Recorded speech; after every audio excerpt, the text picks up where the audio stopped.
नमस्कार, आप देख रहे हैं स्पेशल रिपोर्ट और आपके साथ में विजेंद्र सोलंकी। इतिहास के पन्नों में बहुत कुछ लिखा हुआ है, जरूरत है सिर्फ पढ़ने की और उसको समझने की। वर्तमान में मेवाड़ के गौरव और भारतवर्ष के अभिमान महाराणा संग्राम सिंह, जिन्हें हिंदुस्तान राणा सांगा के नाम से जानता है, उनको लेकर जो बयान दिए गए उसने बता दिया कि इतिहास के शूरवीरों को ना तो अच्छे से पढ़ाया गया और ना ही उनके शौर्य को समझाया गया। ऐसे में आज सबसे ज्यादा जरूरत है कि उनके शौर्य को फिर से समझाया जाए, घर घर तक पहुंचाया जाए, हर किसी को एहसास कराया जाए कि जो आज श्रेष्ठ भारत है उसकी मिट्टी में कौन कौन से मां भारती के सपूतों का लहू है। महाराणा सांगा शौर्य के प्रतीक थे, साहस के पर्याय थे, समर्पण के पुरोधा थे और राष्ट्र प्रेम के रचयिता। हो सकता है आपको लगे कि शब्दों में श्रेष्ठता को दिखाने की कोशिश की जा रही है, लेकिन यकीन मानिए, जो महाराणा सांगा की श्रेष्ठता थी उसको बयां करने के लिए श्रेष्ठ शब्द की महिमा भी क्षीण नजर आती है। महाराणा सांगा एक शौर्य गाथा, इसे शब्दों के जरिए आप तक पहुंचाने की कोशिश करते हैं, क्योंकि ये शौर्य गाथा है मेवाड़ की, ये शौर्य गाथा है मेवाड़ की, अभेद्य भारत के कीवाड़ की। ये शौर्य गाथा है उनकी जिन्होंने मां भारती के लिए सब त्यागा, संग्राम सिंह हमारे महाराणा सांगा। ये शौर्य गाथा है मेवाड़ की, अवैध भारत के कीवाड़ की। ये शौर्य गाथा है उनकी जिन्होंने मां भारती के लिए सब कुछ त्यागा, संग्राम सिंह हमारे महाराणा सांगा। वो जो दुश्मनों के लिए थे काल, वो जो दुश्मनों के लिए थे काल, संघर्ष समर्पण देशभक्ति की है मिसाल। थर थर कांपते थे, थर थर कांपते थे मुगल, देख उनकी चाल। थर थर कांपते थे मुगल, देख उनकी चाल। हर युद्ध में दुश्मन के लहू से धरा को किया लाल। मातृभूमि के लिए जिन्होंने लड़ते लड़ते जिस्म का हर हिस्सा त्यागा, संग्राम सिंह हमारे महाराणा सांगा, संग्राम सिंह हमारे महाराणा सांगा। और वो क्या जाने उनको जिनका लहू नहीं पानी है, वो क्या जाने उनको जिनका लहू नहीं पानी है, कट्टरता से भरी नफरत पर टिकी जवानी है। वो सांगा को भला क्या ही समझेंगे, वो सांगा को भला क्या ही समझेंगे जिनका लहू नहीं पानी है, कट्टरता से भरी नफरत पर टिकी जवानी है। कानों को खोलो और सुनो, महाराणा सांगा का भान जिनको नहीं, उनको आज महाराणा सांगा के शौर्य की अमिट कहानी सुनानी है। उनको आज महाराणा सांगा के शौर्य की अमिट कहानी सुनानी है, क्योंकि कहानी कभी मिटती नहीं है, साहस कभी धुंधला नहीं होता है, शौर्य कभी छुपता नहीं है। और महाराणा सांगा इन सब के पर्याय हैं, क्योंकि वो महाराणा सांगा है। और उनके लिए पूरा हिंदुस्तान कह रहा है आज, जिस तरीके से उनको लेकर बयान दिए गए कि राख की कुछ पैदाइश से ज्वालामुखी पर सवाल उठाए हैं, राख की कुछ पैदाइश ने ज्वालामुखी पर सवाल उठाए हैं, सिंहों की ललकार के आगे कुछ पागड़ बिल्ले चिल्लाए हैं। मेवाड़ वंश के वो कुल दीपक, मेवाड़ वंश के वो कुल दीपक जिनके होने से प्रकाशमान हैं, उन राणा सांगा के घावों पर भारतवर्ष करता अभिमान है। उन राणा सांगा के घावों पर भारतवर्ष करता अभिमान है। उनसे कह दो अब, उनसे कह दो अब, भारत शौर्य को पहचानता है। उनसे कह दो अब, भारत शौर्य को पहचानता है। उनसे कह दो अब, भारत महाराणा की ख्याति जानता है। इतिहास ने जिनका तिरस्कार किया, सच खुद को पहचानता है। इतिहास ने जिनका तिरस्कार किया, सच खुद को पहचानता है। उनसे कह दो अब, भारत देश के लुटेरों को जानता है। उनसे कह दो अब, भारत देश के लुटेरों को जानता है। और उनसे कह दो अब, भारत ऋणी है ऐसी पुण्य माओं का। उनसे कह दो अब, भारत ऋणी है ऐसी पुण्य माओं का, जिनकी कोख से जन्म हुआ वीर शिवा और उनके छावों का। उनसे कह दो वो सियासी नफा नुकसान अपने पास रखे, जो सियासत के लिए हमारे महाराणा सांगा को लेकर बयान देते हैं, ये वाक्य उनके लिए है। उनसे कह दो अब सियासत का नफा नुकसान अपने पास रखे, ये भारत देश ऋणी है महाराणा सांगा की 80 घावों का। ये भारत वर्ष ऋणी है महाराणा सांगा के 80 घावों का। हमारे एक शरीर के हिस्से में अगर एक चोट लग जाए तो हम बिलबिलाते हैं, और हमारे महाराणा सांगा 80 घावों के साथ भी रण क्षेत्र में मजबूती से खड़े नजर आते हैं। दुश्मन थर थर कांपता है उसको जब राणा सांगा सामने नजर आता है। और इसलिए आज हम आपको एक एक करके महाराणा सांगा की जिंदगी के हर अध्याय से रूबरू कराने वाले हैं। उनके जन्म से लेकर मृत्यु और उसके बीच के मां भारती के लिए संघर्ष से आपको रूबरू कराने वाले हैं। 12 अप्रैल 1482 में नवदीप जगमगाया था। राणा रायमल के घर में कुलदीपक संग्राम सिंह आया था, हमारे महाराणा सांगा आए थे। 12 अप्रैल 1482 में नवदीप जगमगाया था। राणा रायमल के घर में कुलदीपक संग्राम सिंह आया था। 1509 में मेवाड़ ने उनको अपना उत्तराधिकारी बनाया था, और 1527 तक शौर्य संघ सांगा ने अपना शासन चलाया था। इन 18 सालों में लोधी, बाबर, खिलजी को अनेकों बार हराया था। इन 18 सालों में लोधी, बाबर, खिलजी को अनेकों बार हराया था। वीरता, शौर्य, समर्पण, शक्ति, भक्ति, शासन का हिंदुस्तान को अर्थ समझाया था। राणा रायमल के घर पर कुलदीपक महाराणा सांगा आया था। राणा रायमल के घर पर कुलदीपक महाराणा सांगा आया था। क्या लोधी, क्या बाबर, क्या खिलजी, ना जाने कितनी बार हराया और कितनी बार अभयदान दिया, क्योंकि वो महाराणा सांगा थे।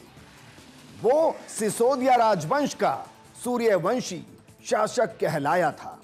वो सिसोदिया राजवंश का सूर्यवंशी शासक कहलाया था। आक्रांताओं के विरुद्ध राजपूतों को एक करके दिखाया था।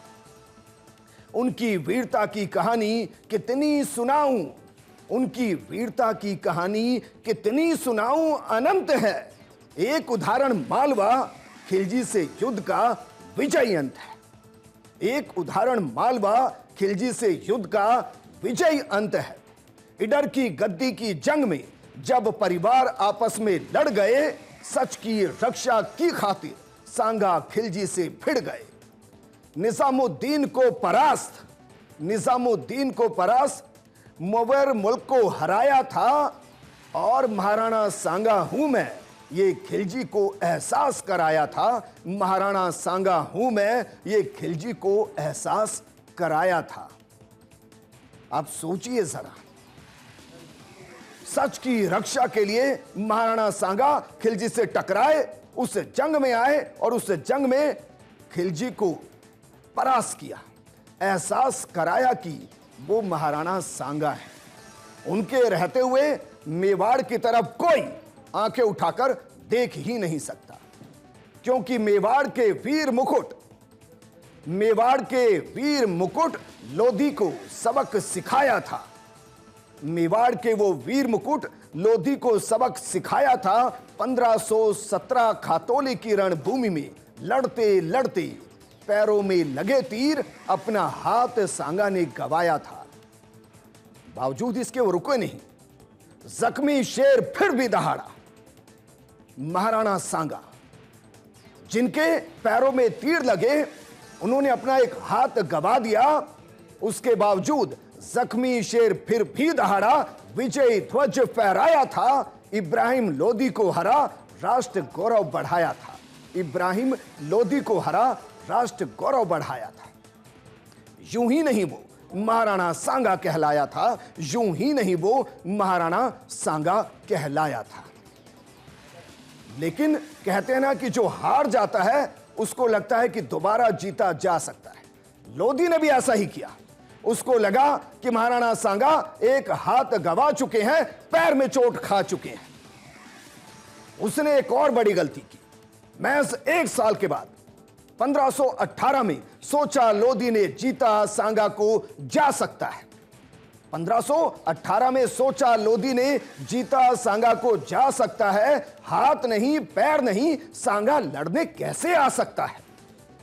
भूल की लोदी ने महाराणा सांगा को समझ ना पाया, भूल की लोदी ने महाराणा सांगा को समझ ना पाया, भेजा मियां माखन को फिर लड़ने, हार के लोदी घर को आया, हार के लोदी घर को आया। 1 साल बाद फिर से लोदी ने महाराणा सांगा से जंग लड़ने की ठानी। सोचा कि भाई अब तो हाथ भी नहीं है पैर भी नहीं है, महाराणा सांगा कैसे ही लड़ेंगे। और यही सबसे बड़ी गलती लोदी ने की, क्योंकि 1518 सोचा लोदी ने जीता सांगा को जा सकता है, हाथ नहीं पैर नहीं सांगा कैसे लड़ने को आ सकता है। भूल की लोदी ने महाराणा सांगा को समझ ना पाया, भेजा मियां माखन को फिर लड़ने और हार के लोदी फिर घर को आया। लेकिन महाराणा सांगा यकीनन वीर थे, वो वीर थे, वो धीर थे, वो गंभीर थे, वो धर्मवीर थे। और उसके कई प्रमाण आपको इतिहास के पन्नों में मिल जाएंगे, बस उनको पलटने की, उनको पढ़ने की जरूरत है।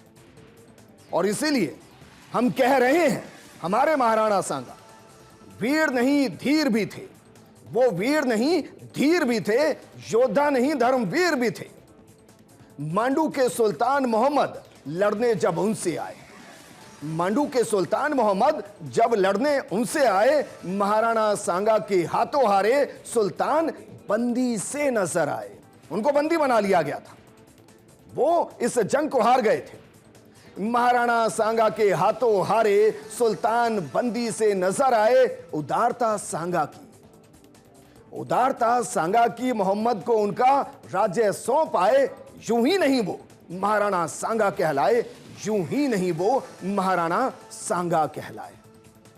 इतिहास के जिन पन्नों का जिक्र वर्तमान में किया जा रहा है, वो पन्ने आपको कहीं नहीं मिलेंगे, लेकिन फिर भी उनमें बाबर का जिक्र किया जा रहा है। और बाबर के जिक्र के साथ कहा जा रहा है कि बाबर से राणा सांगा ने सहायता मांगी।